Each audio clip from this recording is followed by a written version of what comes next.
21वां परीक्षा ध्यान शिविर दिनांक 25 सितंबर 1981 श्री पार्श्वनाथ जैन वाटिका।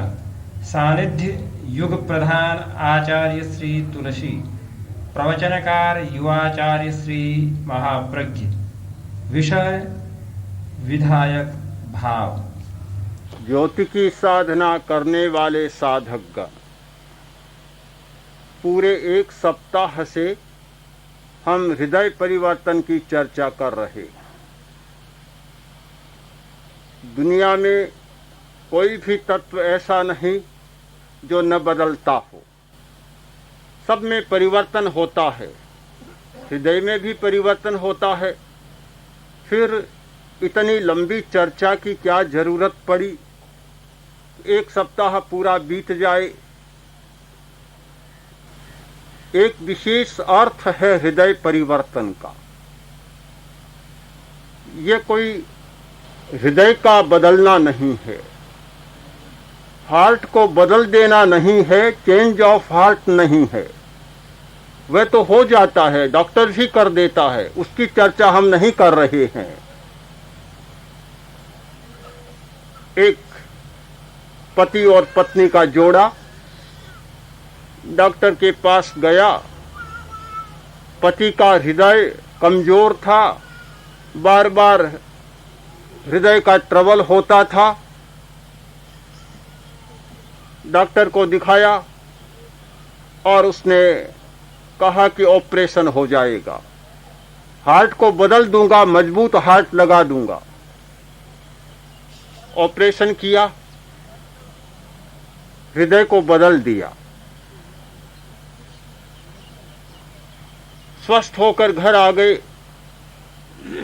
कुछ दिनों बाद पत्नी मिली। डॉक्टर ने पूछा, तुम्हारा पति कैसा है, स्वस्थ तो है? उसने कहा बिल्कुल स्वस्थ है। पर डॉक्टर क्या हो गया? आजकल झूठे वादे बहुत करते हैं, इतने झूठे आश्वासन देते हैं, कभी नहीं देते थे, ये क्या हो गया? डॉक्टर ने कहा भूल हो गई, जल्दी में था और मैंने एक राजनेता का हार्ट उसके लगा दी। हार्ट बदल देने मात्र से हृदय परिवर्तन की भावना पूरी नहीं होती। हम जिस हृदय परिवर्तन की चर्चा कर रहे हैं वह हृदय को बदल देना नहीं है, किसी आदमी का हृदय दूसरे आदमी पर प्रत्यारोपित कर देना नहीं है। वह है निषेधात्मक भावों को समाप्त करना और विधेयक भावों को जगाना। हर आदमी के भीतर दो धाराएं प्रवाहित हैं, एक निषेधात्मक भावों की धारा, दूसरी विधायक भावों की धारा। घृणा, ईर्ष्या, द्वेष, राग, ये सारे के सारे निषेधात्मक भाव हैं जो एक धारा के रूप में प्रवाहित हैं। दूसरी मैत्री, अहिंसा, सहिष्णुता, आर्जव, मार्दव, इन विधायक भावों की धारा प्रवाहित है। पर हमारी दुनिया में निषेधात्मक भावों की धारा को प्रकट होने का बहुत मौका मिलता है। निमित्त ज्यादा हैं, उसके लिए निमित्त बहुत हैं। सारी दुनिया में इतने निमित्त हैं कि पग पग पर निषेधात्मक भावों को प्रकट होने का अवसर मिलता है। हमारा कोई भी आचरण होता है, हमारा कोई भी व्यवहार होता है, वह आकस्मिक नहीं होता। किसी को गुस्सा आया, आप सोचते हैं कि अकस्मात गुस्सा आ गया, कभी हो नहीं सकता, आ नहीं सकता। वह कोई आकस्मिक घटना नहीं है। कोई घृणा करता है, वह कोई आकस्मिक घटना नहीं है। हमारे भीतर वे भाव निरंतर प्रवाहित हैं, निरंतर उनकी धार चल रही है। जो प्रवाहित है, निमित्त मिला और सामने आ गया, प्रकट हो गया, मात्र प्रकट होता है। अभिव्यक्ति कहना अधिक अच्छा होगा, जन्म कहना अच्छा नहीं होगा। वह जन्म नहीं ले रहा, जन्मा हुआ है, भीतर पड़ा है, निमित्त पाकर अभिव्यक्त हो गया। व्यक्त और अव्यक्त ये हर पदार्थ के साथ दो पर्याय चलते हैं, एक व्यक्त पर्याय, दूसरा अव्यक्त पर्याय। अव्यक्त व्यक्त हो जाता है, व्यक्त अव्यक्त हो जाता है।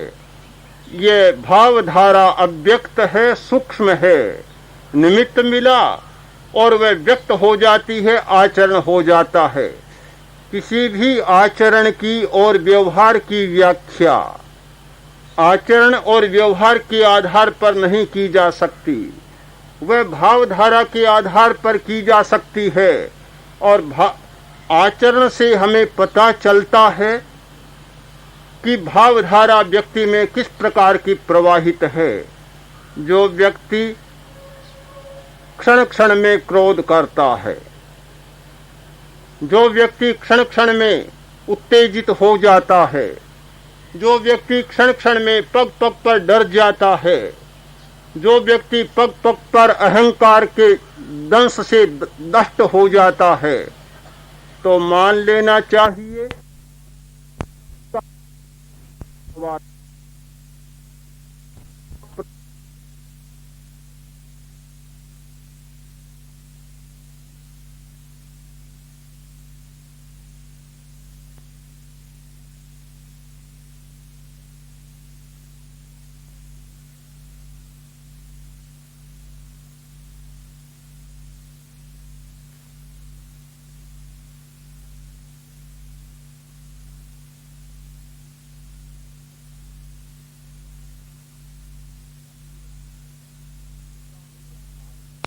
सामने आए। कोई आदमी सहिष्णु है, क्षमाशील है, विनयी है, अनुशासित है, मैत्री का भाव रखता है, उत्तम आचरण करता है, क्या आकस्मिक बात है? अगर आकस्मिक हो तो हर कोई कर सकता है। यह भी कोई आकस्मिक घटना नहीं है, आकस्मिक आचरण नहीं है। उस व्यक्ति ने भीतर की गहराइयों में जाकर अपनी भावधारा को, विधायक भाव की धारा को सक्रिय बनाने का प्रयत्न किया है और उसकी भावधारा इस दिशा में प्रवाहित है, निमित्त पाकर और प्रकट हो जाती है। बड़ा आश्चर्य होता है, विरोधी निमित्तों में भी दोनों प्रकार की घटनाएं मिलती है। अनुकूल निमित्त में घटना होती है, आश्चर्य नहीं होता। विरोधी निमित्त है क्षमा का, जाग जाता है क्रोध। निमित्त है क्रोध के प्रकट होने का और जाग जाती है क्षमा। बड़े आश्चर्य की बात है। आपने कहानी सुनी होगी, शीतला जो देवी कही जाती है, मंदिर था, कौवा आकर बैठ गया। शीतला ने कहा,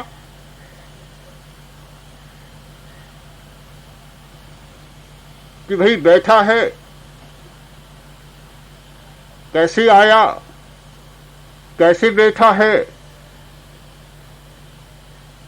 क्या आने की मनाही है? आ भी नहीं सकता, क्या तेरा ही अधिकार है इस पर? बहुत सीधी सी बात कही, बोला तो बहुत आवेग में बोला।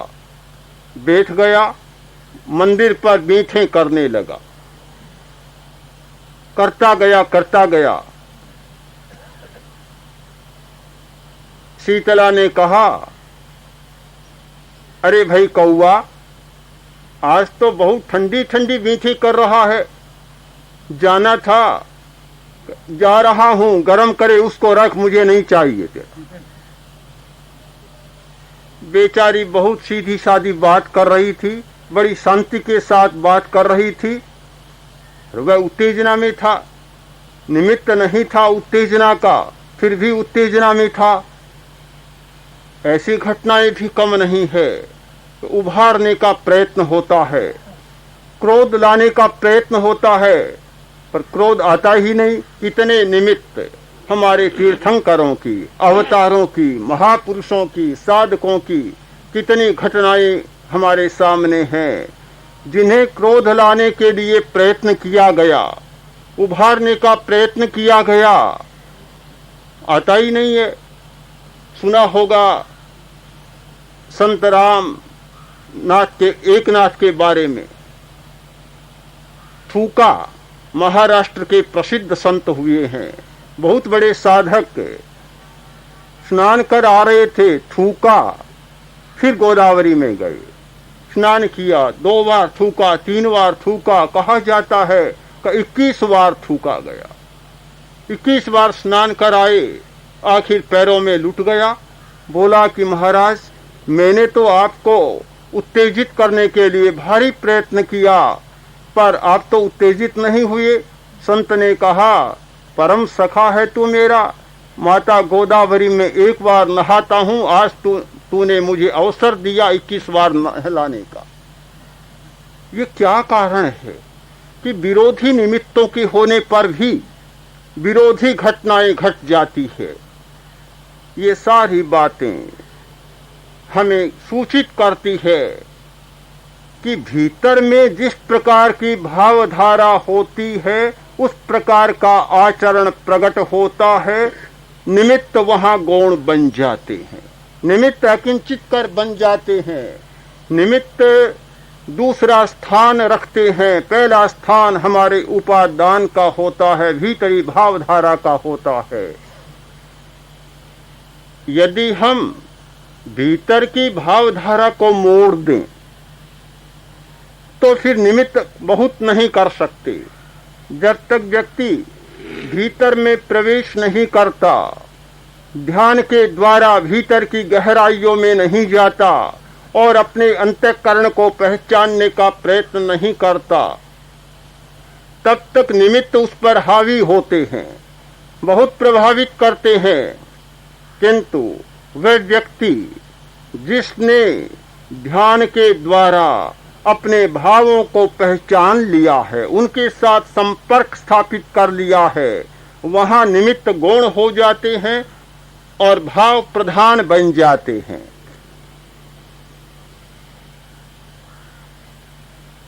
दस प्रकार के धर्म बतलाए गए, 4 अनुप्रेक्षाएं बतलाई गई, 12 अनुप्रेक्षाएं बतलाई गई, अनेक आलंबन बतलाए गए। कारण क्या था? यही तो था कि उन माध्यमों से भावों के साथ संपर्क स्थापित कर सकें और भावधारा तक पहुंच सकें और जो शुद्ध भाव की धारा है, विधायक भावों की धारा है, उसे जगा सकें। ध्यान करने वाले व्यक्ति में, धर्म की आराधना करने वाले व्यक्ति में और धर्म की आराधना न करने वाले व्यक्ति में यदि कोई भेद रेखा खींचनी हो तो मैं समझता हूं यही खींची जा सकती है कि जो अपने प्रयत्नों के द्वारा विधायक भावों की धारा को प्रवाहित करता है, सक्रिय बना देता है, वह धार्मिक होता है, ध्यान करने वाला होता है, आराधक होता है। जो व्यक्ति विधायक भावों को प्राथमिकता नहीं देता, निषेधात्मक भावों की धारा में अधिक रस लेता है, वह अधार्मिक व्यक्ति है। ये बहुत मनोवैज्ञानिक भेद रेखा है और इस आधार पर मनुष्य के सारे आचरण और व्यवहार की व्याख्या की जा सकती है।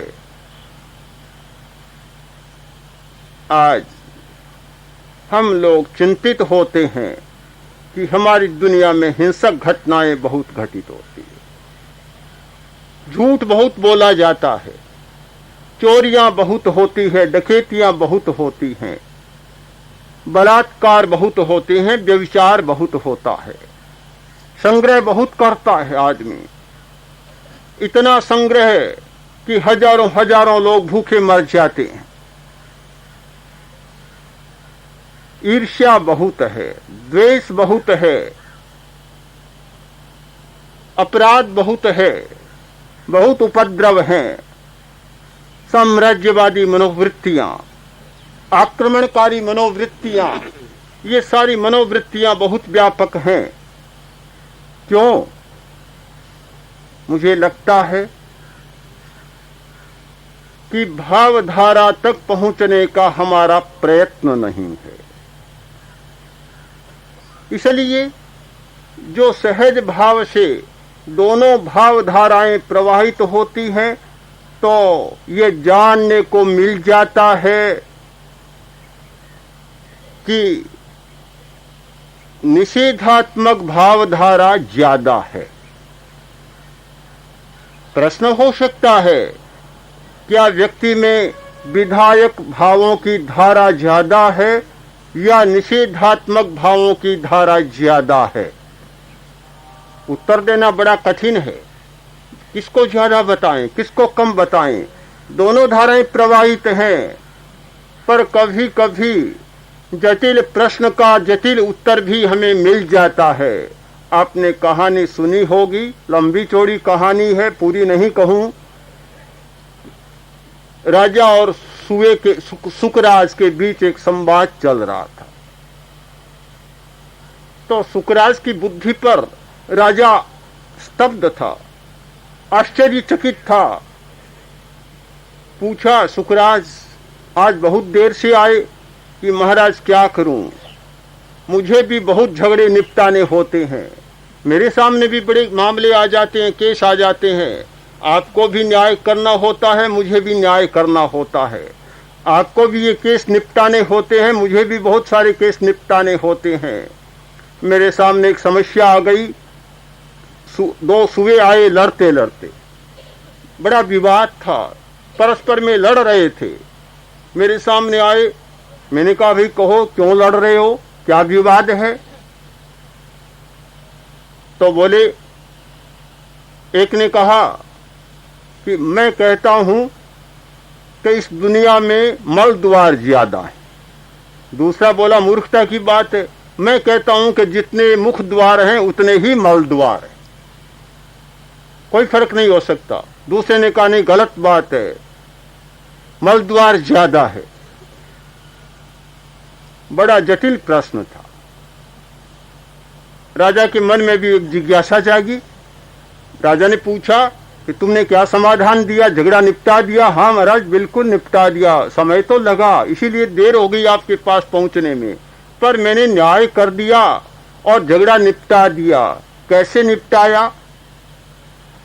मैंने ऐसे निपटाया कि जो आदमी एक बात कहता है, घोषणा कर देता है ऐसा करूंगा, विश्वास दिला देता है कि ऐसा करूंगा, और फिर किसी प्रभाव में आकर मुकर जाता है, अस्वीकार कर देता है, तो कैसी स्थिति बनती है? तो मैंने निर्णय दिया कि भाई तुम जो कह रहे हो कि मल द्वार ज्यादा है, ये बात बिल्कुल ठीक है, बिल्कुल ठीक है। कैसे? कि जो आदमी अपनी कही हुई बात पर मुकर जाता है उसे मैं मुख द्वार नहीं मानता, मल द्वार मानता हूं।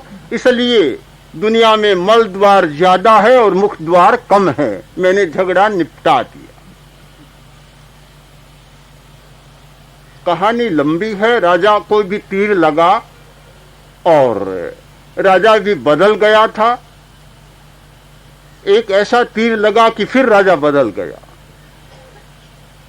दुनिया में मल द्वार ज्यादा है। मुझे लगता है कि दुनिया में निषेधात्मक भावों की धारा ज्यादा प्रवाहित है। होनी तो दोनों सम चाहिए, पूरा समीकरण होना चाहिए, किंतु समीकरण नहीं, ये धारा ज्यादा है, बहुत ज्यादा प्रवाहित है। और इसीलिए एक बदलने की बात ही नहीं, कही हुई बात को अस्वीकार करने की बात ही नहीं, जीवित मक्खी को निगल जाने की बात ही नहीं, किंतु हमारी दुनिया में तो इतनी विचित्र बातें चलती हैं कि जिनकी कल्पना ही नहीं की जा सकती। निषेधात्मक भावों का इतना साम्राज्य, उस स्थिति में विधायत्मक भावों को जागृत करना एक बहुत बड़ी समस्या है। पर जब हृदय परिवर्तन की समस्या पर विचार करते हैं तो हमें एक प्रयत्न करना है।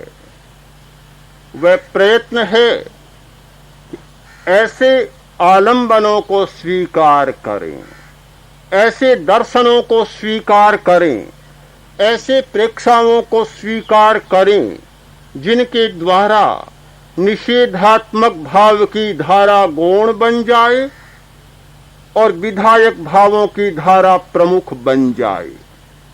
आदमी किसी भी चीज को यकायक मिटा नहीं सकता, हटा नहीं सकता। जो अफसर स्थिर हो गए हैं, नौकरी से निकालना संभव नहीं है। आज के कानूनों को सामने रखते हुए कोई भी गजेटेड ऑफिसर को, स्थिर नियुक्ति वाले ऑफिसर को निकाल दे, ये किसी के बस की बात नहीं है। अगर कोई निकाल दे तो न्यायालय तैयार है और न्यायालय उस निलंबित नियुक्ति को चालू कर देंगे। पर अधिकारी इतना ही कर देते हैं कि एक कलेक्टर लगा हुआ है दिल्ली में, तो उसे ऐसे जंगली प्रदेश में भेज सकते हैं कि जहां निलंबन के बिना ही निलंबन का अनुभव करा दिया जाता। निकालना बस की बात नहीं है। निषेधात्मक भाव इतने नियुक्त हो गए हैं हमारे द्वारा, इतने स्थापित हो गए हैं कि उन्हें एकदम निकाल देना, छुट्टी दे देना, नौकरी से बर्खास्त कर देना शायद हमारे बस की बात नहीं है। पर इतना किया जा सकता है कि उनकी मुख्यता को छीन लिया जाए, उन्हें गौण कर दिया जाए। गौण किया जा सकता है विधायक भावों की प्रबलता के द्वारा। उसका उपाय है प्रेक्षा। प्रेक्षा उसी का उपाय है, देखना उसी का उपाय है। जब हम देखने की बात करते हैं तो विधायक भावधारा अपने आप प्रथम बन जाती है, मुख्य बन जाती है। निषेधात्मक भावों की धारा अपने आप गौण बन जाती है। हम देखना नहीं जानते, हम तो साथ में मिल जाना जानते हैं, घटना को भोगना जानते हैं, दृष्टा होना नहीं जानते। जब जब घटना के साथ जुड़ जाते हैं, घटना को भोगने में लग जाते हैं, तो निषेधात्मक भावों की धारा को प्रोत्साहन दे देते हैं।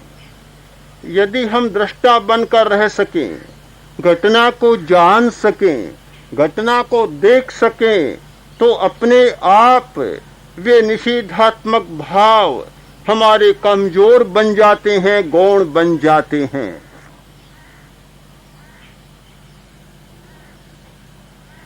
आचार्य बागभट्ट ने रोग और आरोग्य की व्याख्या की। दोषाणाम साम्यम आरोग्यम, दोषाणाम वैषम्यम रोग है। रोग क्या है और आरोग्य क्या है? उन्होंने 4 प्रकार के दोष बतलाए। वात, पित्त और कफ, ये 3 शरीर के दोष होते हैं। रज और तम, ये मन के दोष होते हैं। 4 प्रकार के दोष होते हैं, मनोदोषा, शारीर दोषा, शरीर के दोष और मनोदोष। अब प्रश्न रहा, क्या ये दोष हैं? वात, पित्त और कफ तो समाप्त कर दिया जाए, वायु को समाप्त कर दिया जाए। जिनके गैस की ट्रबल है, वायु है, वे तो ऐसा ही सोचते हैं कि ऐसी दवा लें जिससे वायु समाप्त हो जाए। जिस दिन वायु समाप्त हो गया फिर शरीर भी बचेगा नहीं। कब समाप्त हो जाए, कफ की बीमारी वाली सोचते हैं कब से पिंडा छूट जाए। जिस दिन कफ से पिंडा छूट गया कि प्राण से भी पिंडा छूट जाएगा। जिनके उष्मा की बीमारी है, पित्त की बीमारी है, लोग सोचते हैं कि बड़ी बला है पित्त की गर्मी, ये पित्त से कब पिंडा छूटे। उससे पिंडा छूटा कि पिंडा छूट ही गया। वात, पित्त और कफ तीनों दोष हैं, पर इनके बिना जीवन भी नहीं है। सारा जीवन इन दोषों के आधार पर चल रहा है। करना क्या होता है, इनको मिटाना नहीं होता। मिटाने पर तो जीवन का संचालन ही नहीं हो सकता। ये बढ़ जाते हैं या घट जाते हैं, विषम हो जाते हैं तो बीमारी पैदा होती है। वायु बढ़ गया बीमारी, कफ बढ़ गया तो बीमारी, पित्त बढ़ गया तो बीमारी, ये तीनों घट गए तो बीमारी। इनमें से एक घट गया, बढ़ गया तो बीमारी। दोषों की जितनी विषमता है वह सारी बीमारी है, और इन दोषों की जितनी समता है, साम्य है, समीकरण है, वह आरोग्य है। आरोग्य का अर्थ होता है दोषों का समीकरण, न बढ़े और न घटे। जितने शरीर संचालन के लिए जरूरी हैं उतनी मात्रा में रहें। दोषों का अस्तित्व जीवन है। हाँ, दोषों का अस्तित्व जीवन है। आचार्य वर ने सूत्र दे दिया कि दोषों का अस्तित्व जीवन है, वैषम्य नहीं होना चाहिए। वैषम्य नहीं होना चाहिए। तो मानसिक दोषों के बारे में भी ऐसी बात है कि जब तक हमारा जीवन का संचालन है, हम कल्पना नहीं कर सकते कि राग बिल्कुल समाप्त हो जाए। राग समाप्त हुआ तो फिर जीवन कोई दूसरा ही मिलेगा ही नहीं। फिर तो जीवन मुक्ति मिलेगी, जीवन का संचालन नहीं होगा। द्वेष नहीं है तो भी जीवन का संचालन नहीं होगा। राग और द्वेष, सांख्य दर्शन या चरक की भाषा में रजस और तमस। रजोगुण का अर्थ है राग और तमोगुण का अर्थ है द्वेष।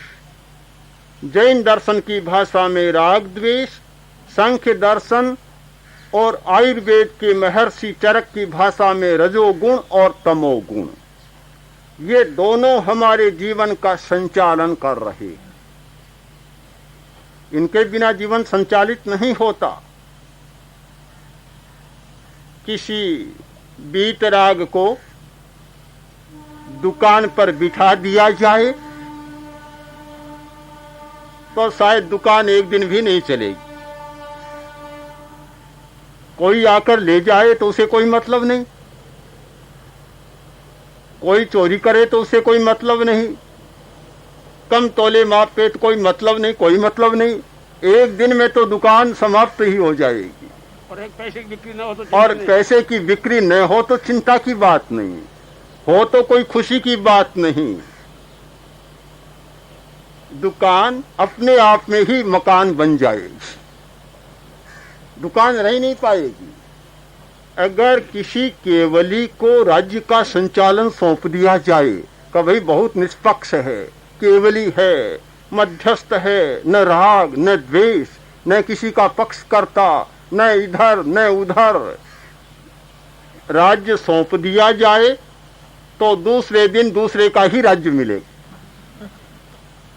आक्रमण की चिंता नहीं, कोई जमीन भूमि छीन ले तो चिंता नहीं, चाहे पूरे हिमालय पर कब्जा कर ले तो कोई चिंता नहीं, सीमा की चिंता नहीं, सब सीमाओं से अतीत है।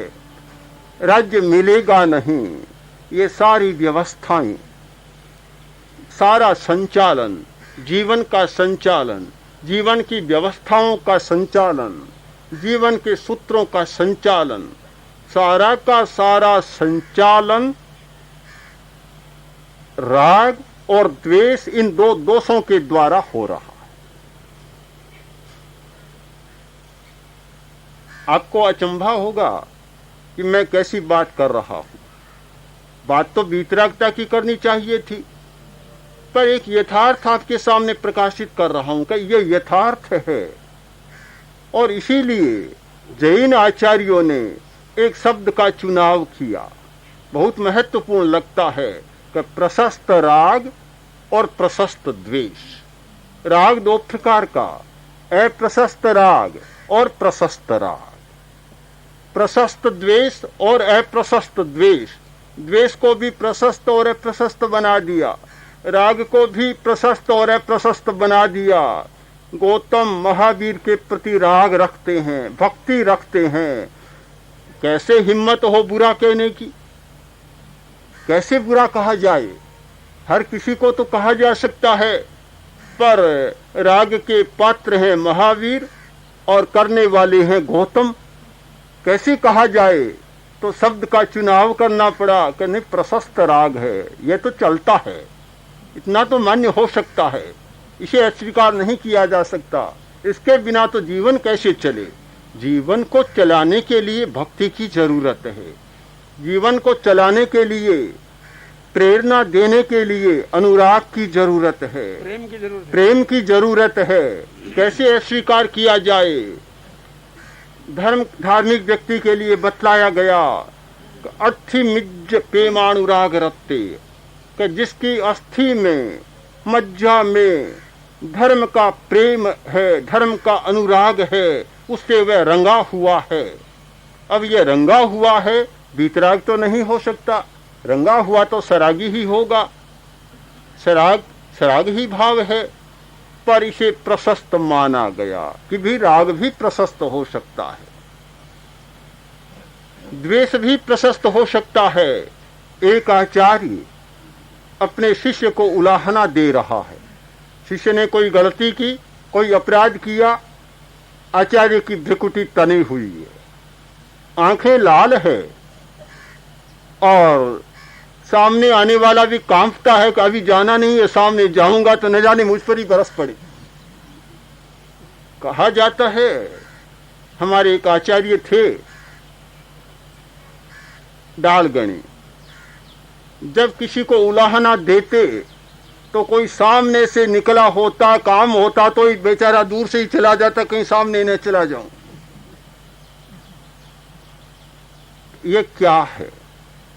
आचार्यों ने कहा प्रशस्त द्वेष, ये द्वेष तो है पर प्रशस्त है, प्रशस्त राग और प्रशस्त द्वेष। एक आदमी वासना के अभिभूत होकर राग कर रहा है, एक आदमी घृणा से, द्वेष से भरकर किसी की ताड़ना और तर्जना कर रहा है, वह अप्रशस्त राग और अप्रशस्त द्वेष। ये दो भाव निर्धारित करने पड़े जीवन संचालन के लिए। प्रशस्त राग और प्रशस्त द्वेष का छोड़ना मुश्किल है। मैं ऐसी बात नहीं कर रहा हूँ, असंभव चर्चा आपके सामने नहीं कर रहा हूँ कि ध्यान के द्वारा ऐसी चेतना का निर्माण करें, ऐसा हृदय परिवर्तन करें कि राग समूचा समाप्त हो जाए, द्वेष समूचा समाप्त हो जाए। ऐसी बात बहुत आगे की बात है, कभी होने वाली बात है। हम वर्तमान जीवन की चर्चा कर रहे हैं, वर्तमान के जीवन में ये न होने वाली बात और उसकी चर्चा न करें। बहुत लोग सोचते हैं कि ध्यान के द्वारा अगर हम वीतराग बन जाएंगे हमारा जीवन कैसे चलेगा। जीवन की चिंता न करें, आप जीवन चलाने की चिंता न करें। अभी तो चिंता ये करें कि जो बात पित्त कफ का दोष बढ़ गया है, जो बीमारी पैदा कर रहा है, उसको कम कैसे करें जिससे कि साम्य हो जाए और हमारा आरोग्य बना रहे। आज चिंता इस बात की है कि मानसिक बीमारियां बढ़ गई हैं और वे राग आदि कारणों से बढ़ गई है। मैंने आयुर्वेद को पढ़ा तो स्थान स्थान पर यह मिला कि मानसिक विकृतियों के कारण बीमारियां बढ़ती है। रोग दो प्रकार के बतलाए, निजा आगंतव्य, एक निज रोग और एक आगंतुक रोग। जो वात पित्त और कफ के दोष से प्रकट होते हैं वे निज रोग होते हैं, शारीरिक रोग होते हैं। और जो बाहर से आने वाले रोग हैं, जैसे कोई चोट लग गई, वे आगंतुक रोग होते हैं। काम क्रोध ईर्ष्या प्रभवा आगंतव है। काम क्रोध ईर्ष्या इनके द्वारा जो रोग पैदा होते हैं वे आगंतुक रोग पैदा होते हैं। आज हमारी सारी चर्चा, ये साधना की चर्चा, ध्यान की चर्चा, ये चर्चा विधायक भावों की चर्चा, हृदय परिवर्तन की चर्चा इसलिए है कि ये मनोदोष बढ़ गया, विषम हो गया, राग और द्वेष में वैषम्य आ गया। कहीं राग ज्यादा है, कहीं द्वेष ज्यादा है, कहीं राग से पैदा होने वाली विकार ज्यादा है, कहीं द्वेष से पैदा होने वाले विकार ज्यादा है। ये वैषम्य हो गया जो मनोविकार और मानसिक भ्रम और मानसिक रोगों को पैदा कर रहा है। कम से कम साम्य कर दें। हमारा सारा प्रयत्न बहुत सफल होगा कि समीकरण करें, राग और द्वेष का साम्य करें, जिससे हमारा आरोग्य हो जाए। कम से कम मानसिक आरोग्य तो मिले, वीतरागता मिले या न मिले इस बात को एक बार छोड़ दें। आप वीतरागता की चर्चा में अभी न जाएं, क्योंकि आपको भी जीवन चलाना है। जीवन से मोह है, समाज चलाना है, समाज से मोह है, राष्ट्र चलाना है, राष्ट्र से मोह है, सबसे मोह है। तो ऐसा तो नहीं कर सकते कि सब लोग वीतराग बनने के लिए आए हैं। प्रेक्षा ध्यान शिविर में आने वाले सभी लोग यदि वीतराग बनने के लिए आते हैं तब तो ये गड़बड़ी पैदा हो जाएगी, पूरी समाज की व्यवस्था गड़बड़ा जाएगी। और कोई भेजने वाला भी सोचेगा कि लड़की को लड़के को भेजूं या न भेजूं, आएगा तो वीतराग बनकर आएगा तो हमारे लिए कोई काम का नहीं, निकम्मा होकर आएगा। फिर पत्नियां भी डरेगी, पति भी डरेंगे, पिता भी डरेंगी, माता भी डरेंगी। तो शायद प्रेक्षा ध्यान का अभ्यास का यह प्लेटफॉर्म खाली का खाली रहेगा, कोई आदमी दिखेगा ही नहीं। पर लोग चिंता नहीं कर रहे हैं, आ रहे हैं। क्यों आ रहे हैं? इसीलिए आ रहे हैं कि वीतरागता की बात नहीं, ये वैषम्य को मिटाने वाली बात है। विषमता मिट जाए, साम्य आए, रोग मिटे, आरोग्य आए। आरोग्य के लिए आ रहे हैं। आरोग्य आयुर्विज्ञान की भाषा में आरोग्य, अध्यात्म की भाषा में समता।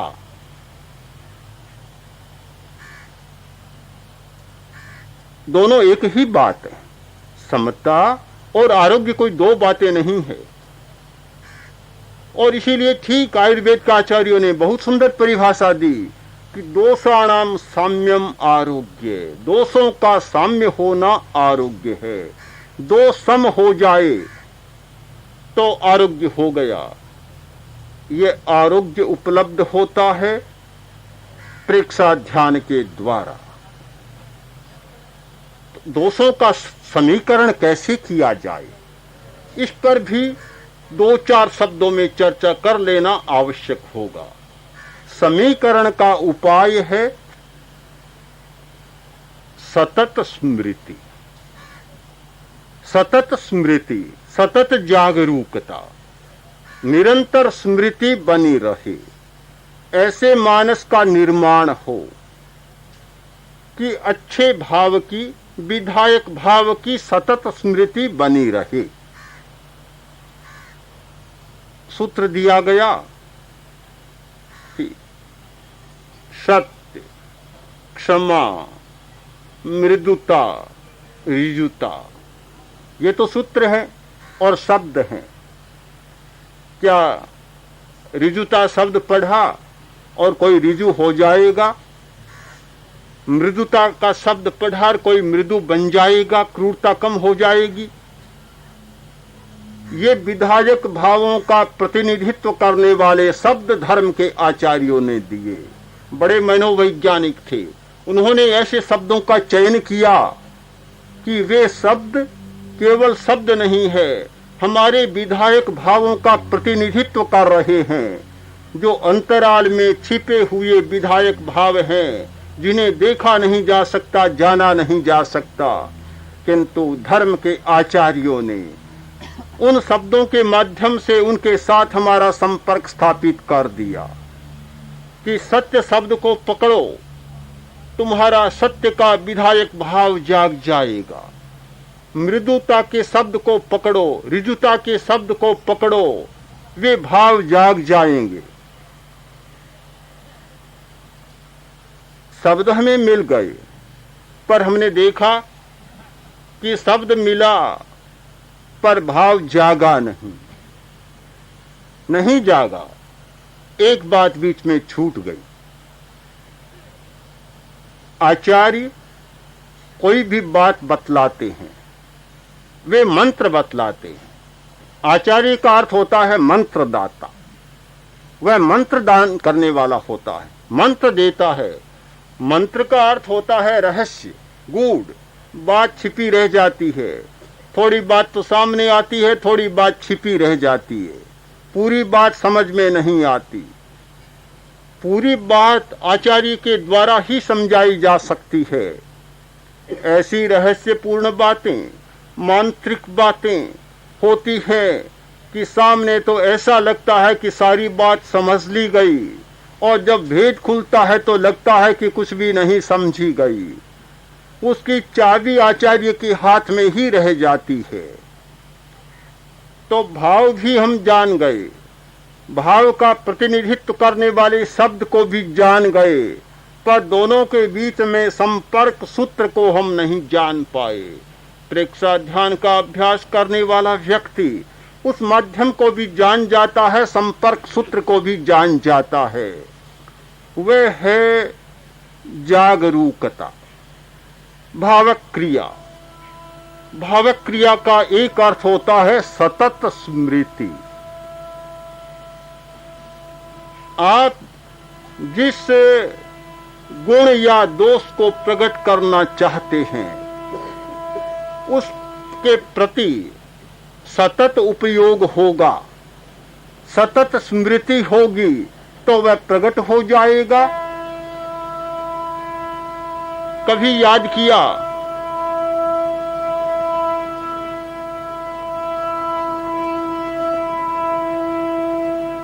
याद किया और फिर वर्षों के लिए भुला दिया, प्रकट नहीं होगा। यह सतत धारा की बात, अखंड धारा की बात बहुत महत्वपूर्ण होती है।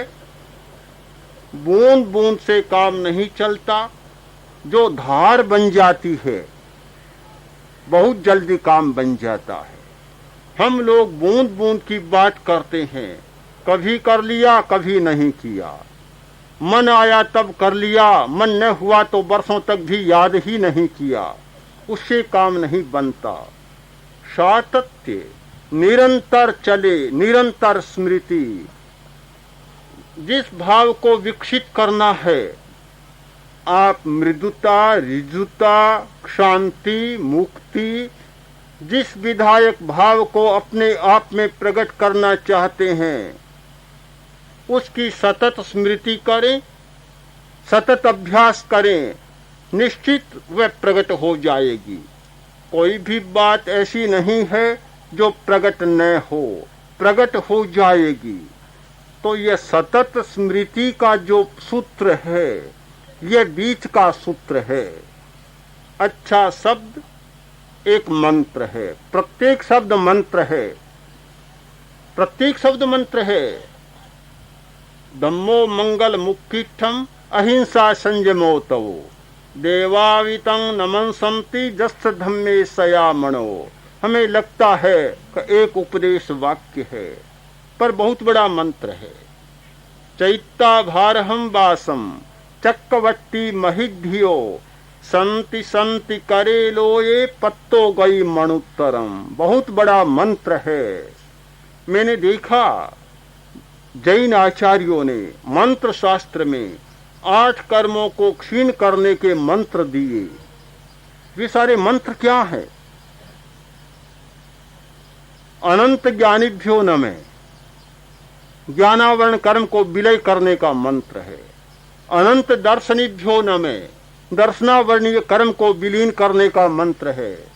अनंत वीर्येभ्यो नमः, अंतराय कर्म को क्षीण करने का मंत्र है। क्या मंत्र है? कौन सी गुड़ बात लगती है? पर ये सारे शब्द ज्ञान, दर्शन और शक्ति का प्रतिनिधित्व कर रहे हैं। अगर हमारी सतत स्मृति बन जाए, अनंत ज्ञान की सतत स्मृति, अनंत दर्शन की सतत स्मृति, अनंत वीर्य की सतत स्मृति, तो ये हमारे लिए इतना शक्तिशाली मंत्र बन जाएगा कि वे भाव हमारे भीतर प्रकट हो जाएंगे। आज के चिकित्सक, सम्मोहन चिकित्सा करने वाले या मनोवैज्ञानिक चिकित्सक बीमार को कुछ शब्द देते हैं और शब्दों के द्वारा बड़ी बड़ी चिकित्साएं की जाती है। बीमार को एक ऐसा शब्द दे देते हैं कि तुम बार बार दोहराओ, बार बार दोहराओ, दिन में कई बार दोहराओ, बोल बोल कर दोहराओ, मन में दोहराओ, सोते समय दोहराओ, उठते ही दोहराओ। बार बार दोहराने से सतत स्मृति होती है, बीमारी का परिणमन कमजोर होने लग जाता है और आरोग्य का परिणमन शुरू हो जाता है। आयुर्वेद की परिभाषा है कि काल परिणाम है। काल का एक अर्थ किया है परिणाम, परिणमन। काल का परिणमन शुरू हो जाता है। तो मैं देखता हूं कि विधायक भावों को जगाने के लिए ये एक प्रक्रिया सतत स्मृति वाली बहुत महत्वपूर्ण है और इसका प्रयोग कर हम विधायक भावों की धारा को प्रथम बना सकते हैं और निषेधात्मक भावों की धारा को गौण कर सकते हैं। अर्हन्ते शरणं पवज्जामि, सिद्धे शरणं पवज्जामि, साहो शरणं पवज्जामि, केवलिपन्नतं धम्मं शरणं पवज्जामि। अर्हन्ते शरणं पवज्जामि, सिद्धे शरणं पवज्जामि, साहो शरणं पवज्जामि, केवलिपन्नतं धम्मं शरणं पवज्जामि। अर्हन्ते शरणं पवज्जामि, सिद्धे शरणं पवज्जामि, साहो शरणं पवज्जामि, केवलिपन्नतं धम्मं शरणं पवज्जामि। वन्दे सत्यं वन्दे